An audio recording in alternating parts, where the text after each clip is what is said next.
Oulala, oulala.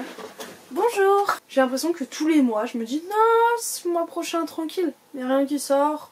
Il n'y a pas de raison de dépenser et d'acheter beaucoup de livres. Et voilà où on en est le mois d'après, quoi.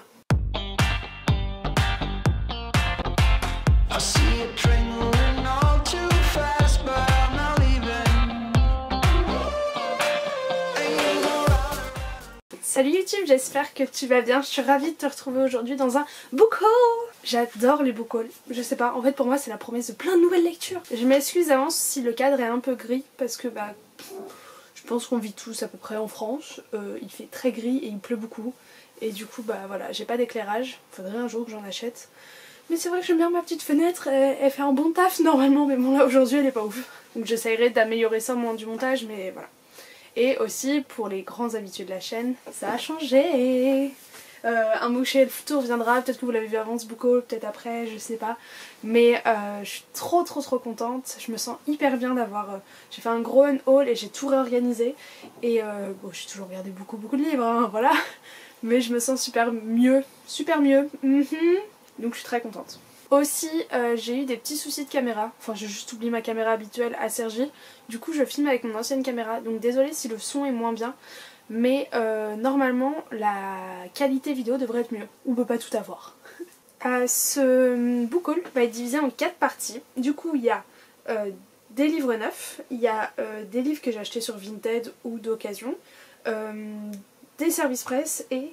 je suis allée à une brocante et j'ai fait un stock de romances incroyable. Je vous préviens, cette vidéo risque d'être un petit peu longue, donc n'hésitez pas à prendre un petit café ou quoi parce que j'ai trop envie de vous faire des résumés. Voilà, je dis ça à chaque fois et au final je vous parle du livre en disant je veux pas savoir le résumé, mais j'ai vraiment envie de vous faire des résumés pour que l'histoire vous tente parce que récemment je me faisais la remarque que j'avais l'impression de ne plus découvrir de nouveaux livres. Parce que à chaque fois j'entendais juste le titre et moi je regarde jamais les résumés à part en vidéo quand quelqu'un me le raconte quoi. Et du coup je trouvais ça plus sympa quoi. On va commencer par 2 SP qui m'ont été envoyés sauvagement par Gallimard. Je pensais pas du tout les lire et ensuite j'ai entendu beaucoup parler de l'un d'entre eux qui est À quoi rêvent les étoiles de Manon Fargeton. Et notamment hier j'ai vu l'avis de Bulldop sur ses lectures d'été et elle en parle et ça m'a beaucoup donné envie. Ouais, c'est français ça. En gros, de ce que j'ai suivi, tu suis 5 personnages différents, des gens qui décident... Il y en a un, il décide de plus sortir de sa chambre, je crois qu'il y a une grand-mère également, il y a une fille au contraire qui est très extravertie, et ces 5 personnes vont se rencontrer ou vont tisser un espèce de lien. Les 5 en fait vivent dans une sorte de solitude jusqu'au jour où, en gros, dans le résumé, ils disent « Il suffira pourtant d'un numéro inconnu s'affichant sur un téléphone pour que leur existence s'entrelace ». Donc je sais pas si c'est quelqu'un qui va les appeler, si c'est un espèce de groupe d'entraide, je sais pas, mais ça m'a l'air top.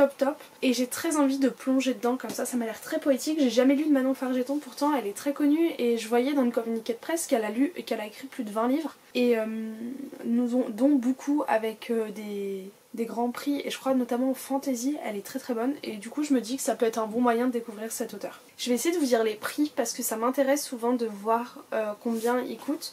Du coup celui-ci sera commercialisé à... il n'y a pas de prix. Ah. J'attrape le communiqué, j'arrive.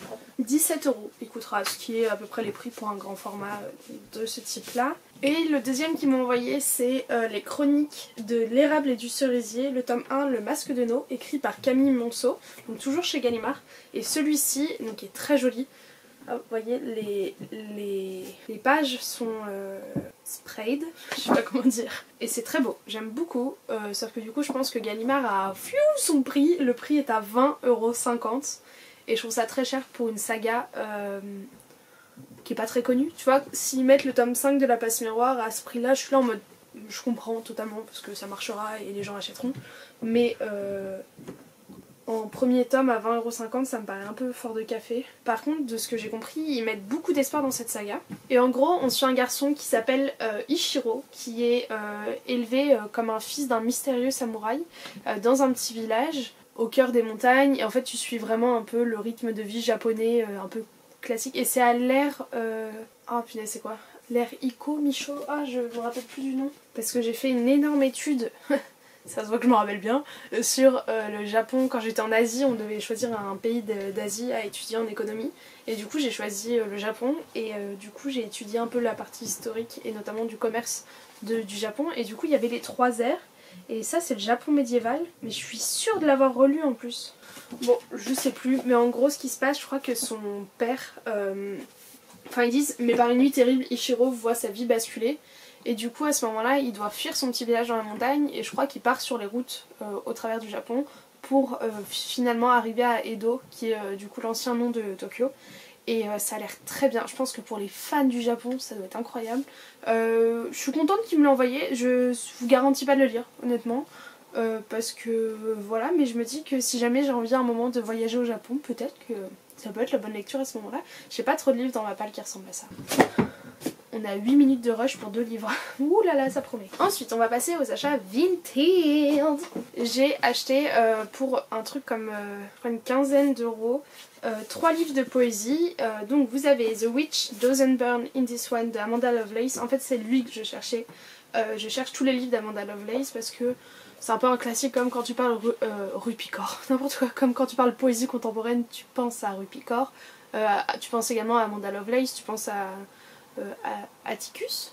J'ai l'impression que je suis à côté de mes pompes aujourd'hui. Et bah voilà, et du coup dedans il y avait également, donc c'était un lot de 3 livres. Le deuxième c'était Sea of Strangers de Long Live. Je surkiffe. Je suis en train de le lire, j'en suis à la page 51.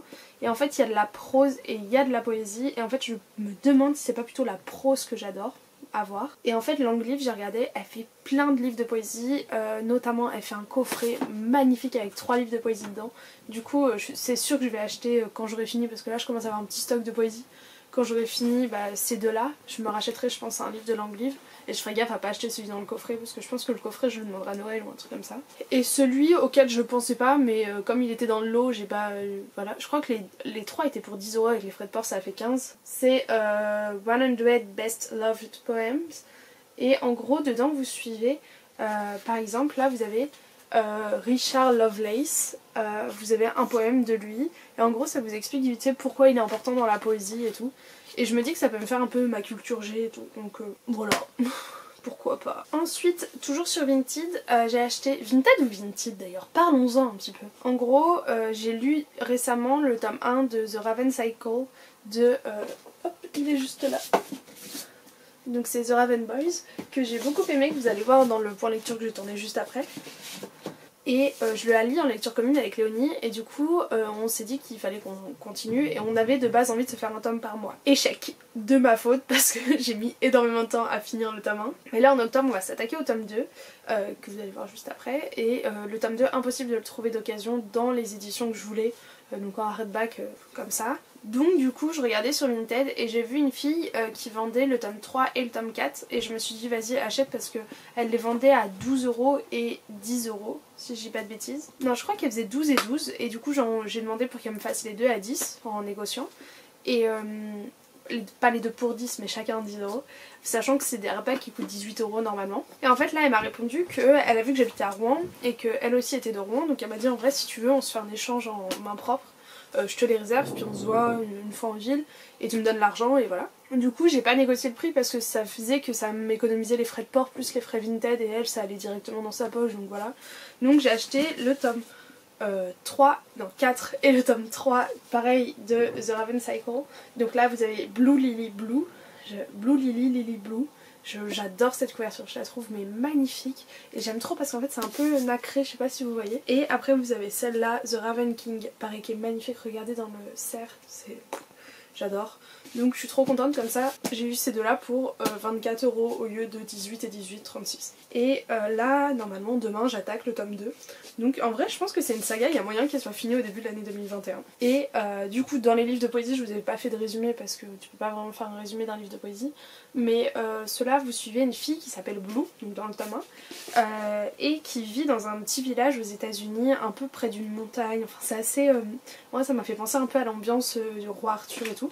Et elle vit sur un truc qui s'appelle la ley line, je sais pas comment traduire ça en français, mais en mode un peu une ligne magique où il y a un peu des esprits, enfin ça attise le surnaturel. Le livre a été traduit en français d'ailleurs, j'en profite pour le dire, c'est la prophétie de Glendower, un truc comme ça. Et en gros du coup on suit d'un côté Blue qui vit avec ses 3 tantes qui pratiquent, elles lisent dans les cartes, elles lisent pour l'avenir, elles lisent sur les gens, et du coup les gens vraiment voyagent du pays entier pour venir auprès d'elle se faire dire leur avenir. Et Blue, elle, pire pouvoir de la Terre, en gros elle a une capacité, c'est un amplificateur.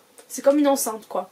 C'est-à-dire que quand elle est à côté des gens, et bah elle attise le pouvoir de ses parents, elle attise le surnaturel et du coup sa mère arrive à mieux lire ce que ses clients disent et tout. Et parallèlement tu suis 4 garçons qui sont les Aglion Bay Boys. Aglion Bay c'est le nom de leur université si je dis pas de bêtises. Et notamment tu suis Gansey Gansey a une énorme obsession, tu comprends dans le livre pourquoi il est autant obsédé par ça. Il veut retrouver Glendower qui a été un grand chevalier, une grande personnalité au moment du Moyen-Âge et qui est décédé et notamment il était connu, en gros c'est un peu le roi Arthur tu vois. Il avait, tu sais qu'il y avait un peu de magie peut-être autour et tout. Et du coup vraiment il est obsédé par ça, donc il est allé à Aglion Bay qui est une université très, enfin une école très élitiste dans ce petit village au pied de la montagne pour pouvoir chercher là-bas parce qu'il sait que là-bas c'est un peu un puits de pouvoir et il se dit peut-être que Glendower est enterré là-bas. Et du coup de là un jour Blue et elle rencontre la Aglion Bay Boys c'est trop bizarre et du coup ils se développent un lien et ils vont se mettre à chercher ensemble le tombeau de Glendower. Et du coup il y a plein de trucs qui se passent machin et c'est très bien. Ça prend un petit peu de temps à s'installer j'ai l'impression, mais le côté un peu mystique dans la forêt c'était top. Je vous fais un point lecture là, ça va pas. Et du coup je suis très contente d'avoir le 3 et le 4 et c'est une saga qui se finit en 4 tomes. Ensuite Aude, ma petite Aude, m'a dit que en gros si vous me connaissez un peu je suis fan d'Akotar. Et j'ai que les 2 premiers en français là. Et j'ai la version collector juste ici du premier tome en anglais. Mais le 3 et le 4, je les avais lus sur ma liseuse quand j'étais en Asie. Et j'adore les anciens. Ils ont refait des nouvelles couvertures pour la saga. Qui va du coup avec l'annonce du nouveau tome qui sort en février. Qui est trop moche. J'ai grave dégoûtée mais bon c'est pas grave. C'est l'intérieur qui compte. Et en fait elle m'a dit ouais les derniers tomes là ils sont de plus en plus compliqués à trouver dans les anciennes couvertures. Si tu veux te faire la saga, tu devrais y aller et tout. Puis en plus, les gens commencent à les revendre super cher et tout. Et là, je fais quoi? Non, mais j'avais d'avis. Parce que je m'étais dit, en soi, c'est des livres que j'ai déjà lus. Tu peux attendre, t'as pas besoin de les acheter maintenant, tant que t'achètes des nouveautés et tout. Du coup, j'ai regardé sur internet. Et notamment, je suis passée par ABI Books. Qui revend des livres d'occasion et tu les achètes directement auprès des petites librairies. Le problème, j'ai vérifié tout à l'heure, c'est que c'est possédé par Amazon, ça a été racheté par Amazon en 2008. Donc ça me saoule un peu de passer par là, mais à part ce site-là, je connais pas un moyen d'acheter de l'occasion auprès des librairies. Donc voilà, et des fois je regarde si les librairies n'ont pas leur site directement, mais en général non. Mais en tout cas, si je veux acheter des livres en anglais neufs, je passerai par Worldery, qui est indépendant. Et qui va vite et c'est à peu près les mêmes prix que Book Depot. Bref, tout ça pour dire que je me suis dit, écoute, t'as le 1 et le 2 en français, achète au moins le 3 et le 4 comme ça. Si tu te refais une relecture avant février, et bah t'auras tous les 4 tomes en papier. Même si à un moment tu switches du français à l'anglais.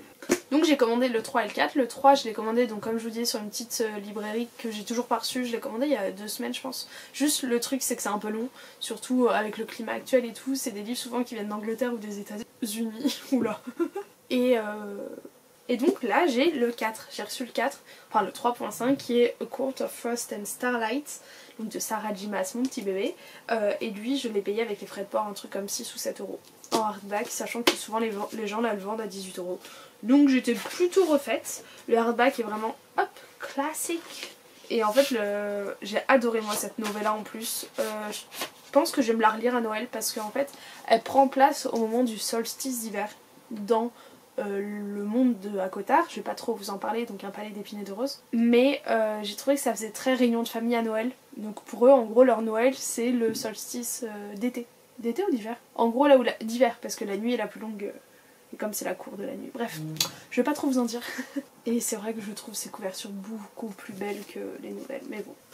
Ensuite, les 2 livres neufs que j'ai eu déjà dans la box Fairy Loot du mois d'août, j'ai eu Star Daughter de Sveta Takhar qui est en gros une histoire où la fille est la fille d'une étoile et un homme ordinaire et du coup elle est hyper connue et tout le monde l'adore. Ça mêle un peu des contes hindous et de la mythologie qui a l'air vraiment incroyable. Et un jour, je crois que son père va disparaître et du coup, elle va décider de mettre en avant ce côté fille d'étoile et ses pouvoirs pour retrouver son père. Et une quête va vraiment commencer. Et en fait, ça me fait trop bizarre parce que je trouve que c'est un tout petit format, je sais pas si vous voyez ce que je veux dire. Mais j'ai trop envie de le lire et j'ai trop hâte surtout. Et je suis trop contente. Et en plus, là, ma box du mois de septembre a été expédiée, j'ai trop hâte de la recevoir. Mais je crois que je me suis peut-être spoilé le livre, mais je l'ai oublié parce que je l'ai vu et je me suis dit, tiens, c'est une nouveauté. Oh, ça correspond au truc de septembre. Puis tu vois, je regarde et je fais non, Agathe, stop. Et mon esprit a vraiment tout effacé. Aïe, je me suis fait mal. Et du coup, comme je vous disais, j'ai aussi acheté le tome 2 de Raven Boys qui est The Dream Thieves, donc les voleurs de rêves. Pareil, encore une fois, mais magnifique quoi. Je sais pas qui a fait ces couvertures, mais je les trouve vraiment trop belles. Et donc, ça va être ma prochaine lecture. Et pour finir, attention, nous attaquons, bam! Ça, et ça c'est vraiment les achats qui étaient absolument pas prévus. Parce qu'en soi, tu vois, j'aurais été raisonnable, t'enlèves les 2 SP, ça fait pas tant de livres que ça. Mais en gros, je suis allée sur une brocante avec mon papa. Et on a... Oh, je crois que ma caméra va nous couper. Je crois qu'elle va nous couper la chic. Oh non. En fait, il est parti au vélo un jour et tout, il me dit oui, je suis passée sur les quais et en fait il y a plein de personnes, des petits stands de livres et tout. Il me dit cet après-midi si tu veux, quand on se balade, on pourrait y aller. Moi j'étais là en mode ouais, de fou et tout, mais voilà, c'est pas du tout en général dans les brocantes, c'est pas les livres trop que je lis et j'arrive pas trop à trouver des young adultes. Et en plus là maintenant que je me suis mise à lire en anglais, tu vois vraiment la probabilité que je trouve non. Mais il faisait beau, je me dis vas-y je vais me promener sur les quais et tout. Surtout que en gros j'ai déjà la pile de classiques que je veux lire, donc je vais pas non plus fureter trop. Là-dessus on se balade, je vois pas mal de petits trucs sympas et tout, mais je me dis Agathe, sois réaliste, est-ce que tu vas les lire? Non. Et là, de loin, je vois un truc New Romance, une étiquette New Romance. Et je fais ouais, sachant que vraiment il y avait que des vieux livres et les romances qu'il y avait c'était que du Daniel Steele, tu vois, quand je voyais les trucs. Je fais oh, et je me penche et là je vois une case pleine de Hugo Roman. Et je fais oh. Du coup, là-dessus, je vois surtout une saga que je voulais trop commencer, c'est les Everyday Heroes, donc de Kay Bromberg. Si vous me suivez depuis longtemps, vous savez que j'adore Kay Bromberg pour sa saga Driven, même si je trouve qu'elle se perd... Enfin, bref, je vais pas faire un point lecture, mais je trouve qu'elle a été meilleure, ou alors en fait je trouve que ces livres commencent à reprendre tout le temps le même schéma. Enfin, c'est pas le même schéma, mais c'est les mêmes déclarations et tout, tu vois, je trouve que c'est assez répétitif. Du coup, j'ai déjà lu celui-là, la fille vraiment qui a dévoré le truc. J'ai déjà lu celui-là que j'ai beaucoup aimé. En gros, dans lui, tu suis Dylan, qui est une fille, et Graydon, je crois que c'est Graydon, non Grady, parce que c'est en gros les Everyday Heroes de base, c'est 3 gars. Le premier est policier, le deuxième est pompier, le troisième est pilote, et c'est 3 frères.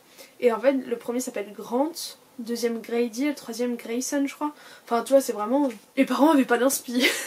Et du coup, au début, vraiment, j'étais à deux doigts de me faire un post-it pour savoir quel frère était qui, quoi. Vraiment, j'étais perdue. Et en gros, donc tu suis Dylan, qui vit à Los Angeles, qui est parolière.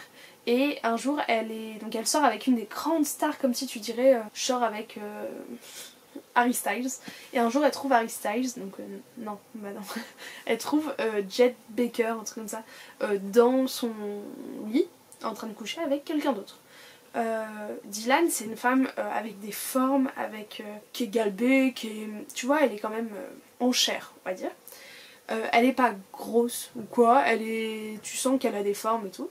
Et du coup, là-dessus, elle va prendre un énorme coup dans son amour-propre parce que la fille avec qui Jet Baker sort, en gros, va clairement critiquer son physique et elle, ça va la détruire et elle perd toute confiance en elle. Au même moment, tu suis Grady, du coup, qui lui vit à Sunnyvale, j'adore le nom, et qui est donc pompier. Il a vécu récemment un drame, en fait il a perdu son meilleur ami dans une intervention et il s'en veut énormément et tout, et du coup il sait que son meilleur ami a laissé une femme et un enfant seul, donc il a décidé que lui ne sortirait jamais avec personne, n'aurait pas d'enfant parce qu'il veut pas imposer sa perte si jamais il meurt à sa famille. Là-dessus, du coup, en gros Dylan a un album à boucler parce qu'elle s'est engagée à écrire 20 chansons pour l'album de Jet Baker et elle sait très bien qu'elle va pouvoir le faire à Los Angeles, donc elle appelle son frère qui vit même pas à Sunnyvale, ça j'ai pas trop compris. Et en gros il lui dit ouais j'ai un super pote qui habite à Sunnyvale, tu vas voir c'est tranquille, il cherche une coloc, va habiter là-bas. Donc elle part à Sunnyvale. Et en fait, bah voilà, la romance naît entre les deux. Et j'ai vraiment beaucoup aimé. J'ai passé un super moment, j'avais hâte de savoir la suite. Je l'ai lu, je crois, en 2 soirs, un truc comme ça. Donc, je vous en parlerai mieux dans mon en lecture. Et du coup on m'a dit surtout toi Agathe, te connaissant c'est le 3 qui va te plaire parce que dans le 3 du coup c'est le dernier des frères, le pilote, qui a un petit garçon. Et du coup il a perdu un peu foi en l'amour parce que la femme avec qui il a eu ce petit garçon l'a complètement abandonné et tout. Et tu suis en même temps comment elle s'appelle? Ah comment elle s'appelle?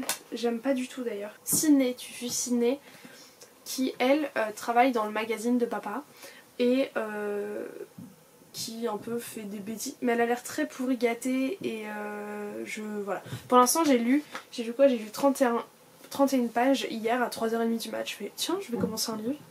Voilà, donc forcément je me suis endormie dessus. Mais pour l'instant j'aime pas Sydney, mais je pense que ça va aller mieux après. Et en fait elle va devoir reprendre un magazine à Sunnyvale, qui est un peu une épreuve que son père lui met pour qu'elle soit après directrice d'un magazine de haute couture. Et elle organise du coup le concours du plus beau papa de Sunnyvale. Donc je pense qu'il y a des gens qui ont dû mettre, je suis sûre que c'est les frères qui ont dû mettre le nom de Grayson dedans.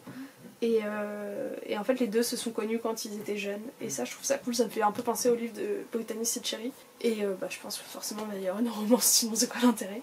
Cette vidéo est longue, je suis désolée. Donc tu vois il y avait ces deux livres là, donc je continue de regarder dans la caisse en attendant que la vendeuse arrive et tout.